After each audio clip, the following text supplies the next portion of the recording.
Whenever a law enforcement officer removes a suspect from where he is found and transport that suspect to police headquarters for questioning, the police action is the functional equivalent of an arrest. Although the defendant was not told he was under arrest, he would have been physically restrained if he had attempted to leave.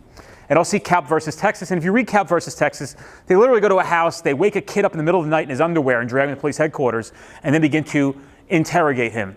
They didn't read him Miranda, and they said, well, no, it wasn't custody. They said, look, you can't just go into somebody's house at 3 in the morning or 5 in the morning and drag him out back to police headquarters. That wasn't complying with him. You guys went in like the SWAT team and dragged him out in his underwear. So you can read these cases, find out what happened there.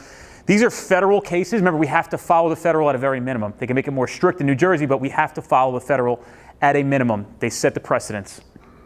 There is no such thing as transporting for identification purposes against someone's will. Investigative detention orders are needed. Does anybody in this room know what an investigative detention order is? Let me tell you what an investigative detention order is. If you have a crime that occurs, and let me give you an example. Let's say you have a crime that occurs where a gas station gets robbed, okay? You have a robbery, armed robbery, and the guy was wearing a mask. Let's call it a Halloween mask. Now, you have it on film that he's wearing this mask. You start as a detective to canvass the area. You find the Halloween mask, and you're able to take the Halloween mask and pull DNA from the inside. Okay, you do a buccal swab, you send it out to the state police. 6 months later, they have a DNA match. Now, if you find that through your course of investigative tools, you've developed reasonable suspicion, right? We know it's less than the ability to make an arrest, which is probable cause. But you have reasonable suspicion, but not enough to make the arrest that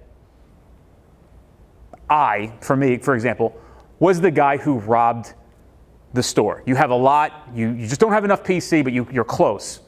Well, you can go to a judge.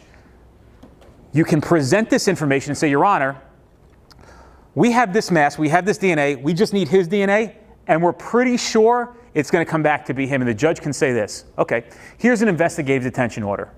You guys can go and take that human being, bring him back to headquarters, and swab his cheek. Now, it's not an arrest. You can't interrogate him. He doesn't need it. It's literally, you're going to take that person, bring him back, and buccal swab him, or do it in person. Or you could take him back and run fingerprints, if fingerprints are the thing that tied it, to close the gap. Did anybody ever hear that before?